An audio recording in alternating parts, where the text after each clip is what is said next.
بسم اللہ الرحمن الرحیم۔ شروع اللہ کا نام لے کر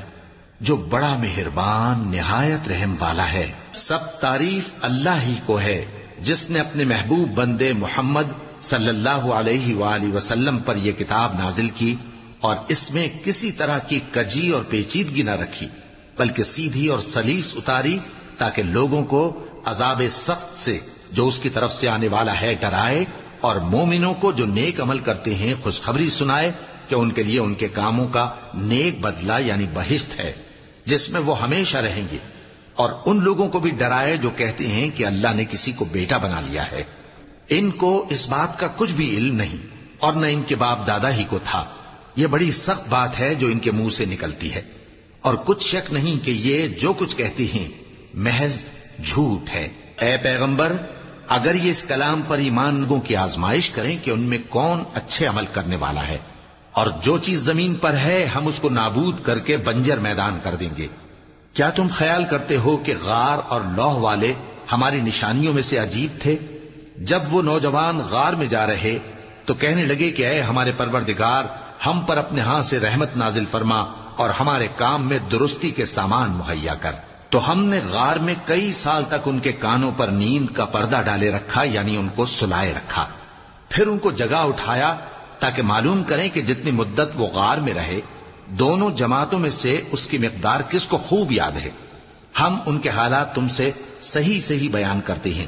وہ کئی نوجوان تھے جو اپنے پروردگار پر ایمان لائے تھے، اور ہم نے ان کو اور زیادہ ہدایت دی تھی، اور ان کے دلوں کو مربوط یعنی مضبوط کر دیا۔ جب وہ اٹھ کھڑے ہوئے تو کہنے لگے کہ ہمارا پروردگار آسمانوں اور زمین کا مالک ہے، ہم اس کے سوا کسی کو معبود سمجھ کر نہ پکاریں گے۔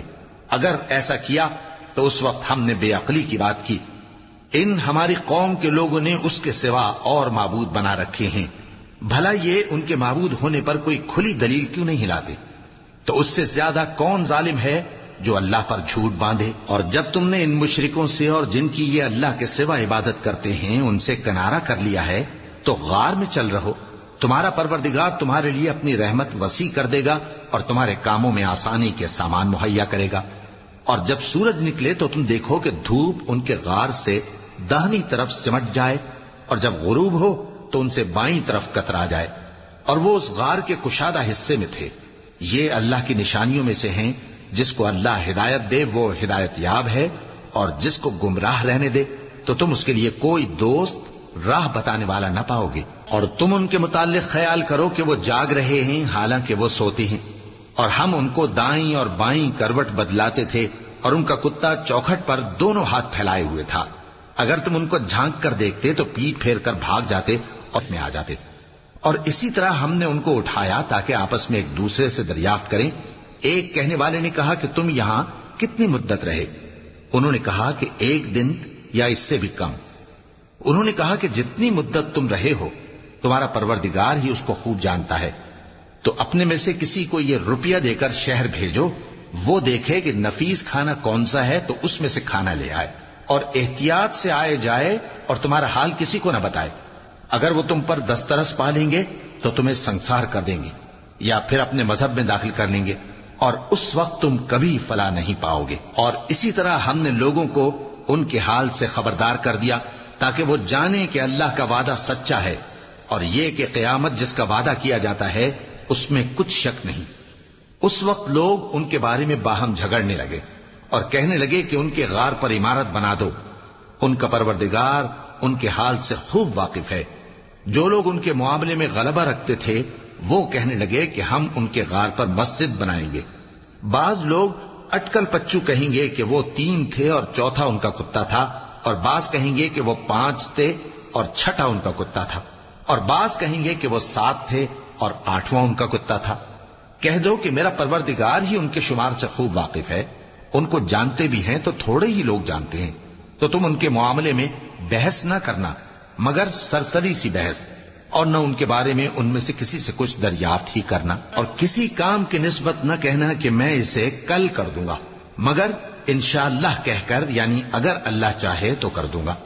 اور جب اللہ کا نام لینا بھول جاؤ تو یاد آنے پر لے لو۔ اور کہہ دو کہ امید ہے کہ میرا پروردگار مجھے اس سے بھی زیادہ ہدایت کی باتیں بتائے۔ اور اصحاب کہف اپنے غار میں 9 پر 300 سال رہے۔ کہہ دو کہ جتنی مدت وہ رہے اسے اللہ ہی خوب جانتا ہے، اسی کو آسمانوں اور زمین کی پوشیدہ باتیں معلوم ہیں، وہ کیا خوب دیکھنے والا اور کیا خوب سننے والا ہے۔ اس کے سوا ان کا کوئی کارساز نہیں، اور نہ وہ اپنے حکم میں کسی کو شریک کرتا ہے۔ اور اپنے پروردگار کی کتاب کو جو تمہارے پاس بھیجی جاتی ہے پڑھتے رہا کرو، اس کی باتوں کو کوئی بدلنے والا نہیں،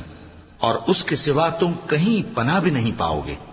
اور جو لوگ صبح و شام اپنے پروردگار کو پکارتے اور اس کی خوشنودی کے طالب ہیں، ان کے ساتھ صبر کرتے رہو، اور تمہاری نگاہیں ان میں سے گزر کر اور طرف نہ دوڑیں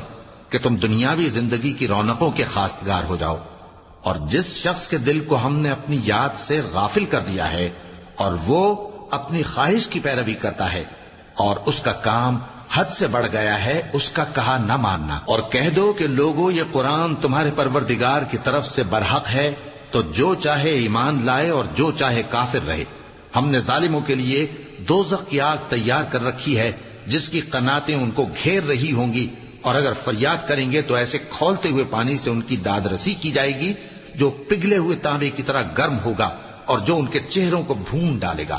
ان کے پینے کا پانی بھی برا اور آرام گاہ بھی بری۔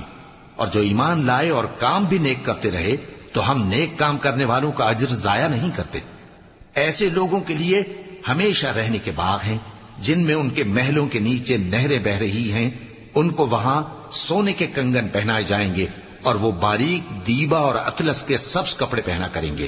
اور تختوں پر تکیے لگا کر بیٹھا کریں گے۔ کیا خوب بدلہ اور کیا خوب آرام گاہ ہے۔ اور ان سے 2 شخصوں کا حال بیان کرو جن میں سے ایک کو ہم نے انگور کے 2 باغ عنایت کیے تھے اور ان کے گردا گرد کھجوروں کے درخت لگا دیے تھے اور ان کے درمیان کھیتی پیدا کر دی تھی۔ دونوں باغ کثرت سے پھل لاتے اور اس کی پیداوار میں کسی طرح کی کمی نہ ہوتی، اور دونوں میں ہم نے ایک نہر بھی جاری کر رکھی تھی،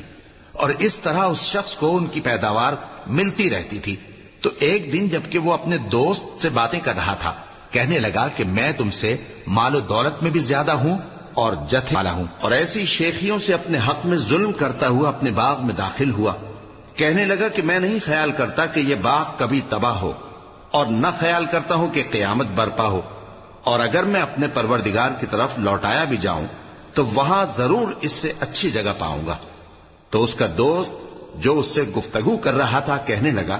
کہ کیا تم اس ذات سے کفر کرتے ہو جس نے تم کو مٹی سے پیدا کیا، پھر نطفے سے، پھر تمہیں پورا آدمی بنایا؟ مگر میں تو یہ کہتا ہوں کہ اللہ ہی میرا پروردگار ہے، اور میں اپنے پروردگار کے ساتھ کسی کو شریک نہیں کرتا۔ اور جب تم اپنے باغ میں داخل ہوئے تو تم نے ماشاء اللہ لا قوت الا باللہ کیوں نہ کہا؟ اگر تم مجھے مال و اولاد میں اپنے سے کمتر دیکھتے ہو تو عجب نہیں کہ میرا پروردگار مجھے تمہارے باغ سے بہتر عطا فرمائے، اور تمہارے اس باغ پر آسمان سے آفت بھیج دے تو وہ صاف میدان ہو جائے، یا اس باغ کی نہر کا پانی گہرائی میں اتر جائے تو پھر تم اسے تلاش نہ کر سکو، اور اس کے میووں کو عذاب نے آ گھیرا اور وہ اپنی چھتریوں پر گر کر رہ گیا، تو جو مال اس نے اس پر خرچ کیا تھا اس پر حسرت سے ہاتھ ملنے لگا اور کہنے لگا کہ کاش میں اپنے پروردگار کے ساتھ کسی کو شریک نہ بناتا۔ اس وقت اللہ کے سوا کوئی جماعت اس کی مددگار نہ ہوئی اور نہ وہ بدلہ لے سکا۔ یہاں سے ثابت ہوا کہ حکومت سب اللہ کی ہے، جو معبود برحق ہے وہی بہترین ثواب عطا کرنے والا اور بہترین انجام لانے والا ہے۔ اور ان سے دنیا کی زندگی کی مثال بھی بیان کر دو کہ وہ ایسی ہے جیسے پانی جسے ہم نے آسمان سے برسایا تو اس کے ساتھ زمین کی پیداوار مل کر نکلی، پھر وہ چورا چورا ہو گئی کہ ہوائیں اسے اڑاتی پھرتی ہیں، اور اللہ تو ہر چیز پر قدرت رکھتا ہے۔ مال اور بیٹے تو دنیا کی زندگی کی رونق و زینت ہیں، اور نیکیاں جو باقی رہنے والی ہیں وہ ثواب کے لحاظ سے تمہارے پروردگار کے ہاں بہت اچھی اور امید کے لحاظ سے بہت بہتر ہیں۔ اور جس دن ہم پہاڑوں کو چلائیں گے اور تم زمین کو صاف میدان دیکھو گے اور ان لوگوں کو ہم جمع کر لیں گے تو ان میں سے کسی کو بھی نہیں چھوڑیں گے، اور سب تمہارے پروردگار کے سامنے صف باندھ کر لائے جائیں گے، تو ہم ان سے کہیں گے کہ جس طرح ہم نے تم کو پہلی بار پیدا کیا تھا اسی طرح آج تم ہمارے سامنے آئے، لیکن تم نے تو یہ خیال کر رکھا تھا کہ ہم نے تمہارے لیے قیامت کا کوئی وقت مقرر ہی نہیں کیا، اور اعمال کی کتاب کھول کر رکھی جائے گی تو تم گناہگاروں کو دیکھو گے کہ جو کچھ اس میں لکھا ہوگا اس سے ڈر رہے ہوں گے، اور کہیں گے ہائے شامت، یہ کیسی کتاب ہے کہ نہ چھوٹی بات کو چھوڑتی ہے نہ بڑی کو، کوئی بات بھی نہیں مگر اسے لکھ رکھا ہے،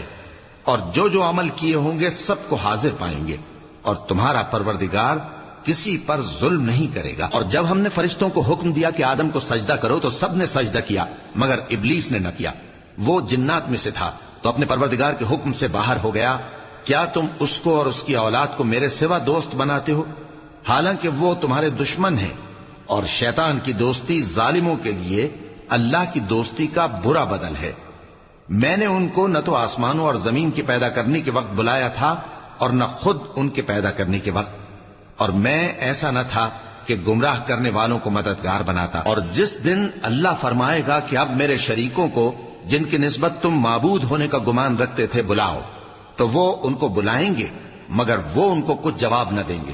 اور ہم ان کے درمیان ہلاکت کی ایک جگہ بنا دیں گے، اور گناہگار لوگ دوزخ کو دیکھیں گے تو یقین کر لیں گے کہ وہ اس میں پڑنے والے ہیں، اور اس سے بچنے کا کوئی راستہ نہ پائیں گے۔ اور ہم نے اس قرآن میں لوگوں کے سمجھانے کے لیے طرح طرح کی مثالیں بیان فرمائی ہیں، لیکن انسان سب چیزوں سے بڑھ کر جھگڑالو ہے، اور لوگوں کے پاس جب ہدایت آ گئی تو ان کو کس چیز نے منع کیا کہ ایمان لائیں اور اپنے پروردگار سے بخشش مانگیں، بجز اس کے کہ اس بات کے منتظر ہوں کہ انہیں بھی پہلوں کا سا معاملہ پیش آئے یا ان پر عذاب سامنے سے آ جائے۔ اور ہم جو پیغمبروں کو بھیجا کرتے ہیں تو صرف اس لیے کہ لوگوں کو اللہ کی نعمتوں کی خوشخبریاں سنائیں اور عذاب سے ڈرائیں، اور جو کافر ہیں وہ باطل کی مدد سے جھگڑا کرتے ہیں تاکہ اس سے حق کو پھسلا دیں، اور انہوں نے ہماری آیتوں کو اور جس چیز سے ان کو ڈرایا جاتا ہے اسے ہنسی بنا لیا ہے۔ اور اس سے بڑھ کر ظالم کون، جس کو اس کے پروردگار کی آیات کے ذریعے سمجھایا گیا تو اس نے ان سے منہ پھیر لیا، اور جو اعمال وہ آگے کر چکا اس کو بھول گیا۔ ہم نے ان کے دلوں پر پردے ڈال دیے کہ اسے سمجھ نہ سکیں، اور کانوں میں ثقل پیدا کر دیا ہے کہ سن نہ سکیں، اور اگر تم ان کو رستے کی طرف بلاؤ تو کبھی رستے پر نہ آئیں گے، اور تمہارا پروردگار بخشنے والا صاحب رحمت ہے۔ اگر وہ ان کے کرتوتوں پر ان کو پکڑنے لگے تو ان پر جھٹ عذاب بھیج دے، مگر ان کے لیے ایک وقت مقرر کر رکھا ہے کہ اس کے عذاب سے کوئی پناہ کی جگہ نہ پائیں گے۔ اور یہ بستیاں جو ویران پڑی ہیں، جب انہوں نے کفر کر کے ظلم کیا تو ہم نے ان کو تباہ کر دیا، اور ان کی تباہی کے لیے ایک وقت مقرر کر دیا تھا۔ اور جب موسیٰ نے اپنے شاگرد سے کہا کہ جب تک میں دو دریاؤں کے ملنے کی جگہ نہ پہنچ جاؤں ٹلنے کا نہیں، خاص صدیوں چلتا رہوں، پھر جب وہ دونوں ان دریاؤں کے سنگم پر پہنچے تو اپنی مچھلی بھول گئے،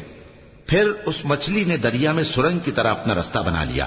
جب آگے چلے تو موسیٰ نے اپنے شاگرد سے کہا کہ ہمارا کھانا لاؤ، اس سفر سے ہم کو بہت تکان ہو گئی ہے۔ اس نے کہا کہ بھلا آپ نے دیکھا کہ جب ہم نے اس چٹان کے پاس آرام کیا تھا تو میں مچھلی وہیں بھول گیا، اور مجھے آپ سے اس کا ذکر کرنا شیطان نے بھلا دیا، اور اس مچھلی نے عجیب طرح سے دریا میں اپنا راستہ بنایا۔ موسیٰ نے کہا یہی تو وہ مقام ہے جسے ہم تلاش کرتے تھے، تو وہ اپنے پاؤں کے نشان دیکھتے دیکھتے لوٹ گئے۔ وہاں انہوں نے ہمارے بندوں میں سے ایک بندہ دیکھا جس کو ہم نے اپنے ہاتھ سے رحمت خاص سے نوازا تھا اور اپنے پاس سے ایک خاص علم بخشا تھا۔ موسیٰ نے ان سے جن کا نام خضر تھا کہا کہ جو علم اللہ کی طرف سے آپ کو سکھایا گیا ہے، اگر آپ اس میں سے مجھے کچھ بھلائی کی باتیں سکھائیں تو میں آپ کے ساتھ رہوں۔ خضر نے کہا کہ تم میرے ساتھ رہ کر صبر نہیں کر سکو گے، اور جس بات کی تمہیں خبر ہی نہیں اس پر صبر کر بھی کیسے سکتے ہو؟ موسیٰ نے کہا اللہ نے چاہا تو آپ مجھے صابر پائیے گا، اور میں آپ کے ارشاد کے خلاف نہیں کروں گا۔ خضر نے کہا اگر تم میرے ساتھ رہنا چاہو تو شرط یہ ہے مجھ سے کوئی بات نہ پوچھنا جب تک میں خود اس کا ذکر تم سے نہ کروں۔ تو دونوں چل پڑے، یہاں تک کہ جب کشتی میں سوار ہوئے تو خضر نے کشتی کو پھاڑ ڈالا۔ موسیٰ نے کہا کیا آپ نے اس کو اس لیے پھاڑا ہے کہ سواروں کو غرق کر دیں؟ یہ تو آپ نے بڑی عجیب بات کی۔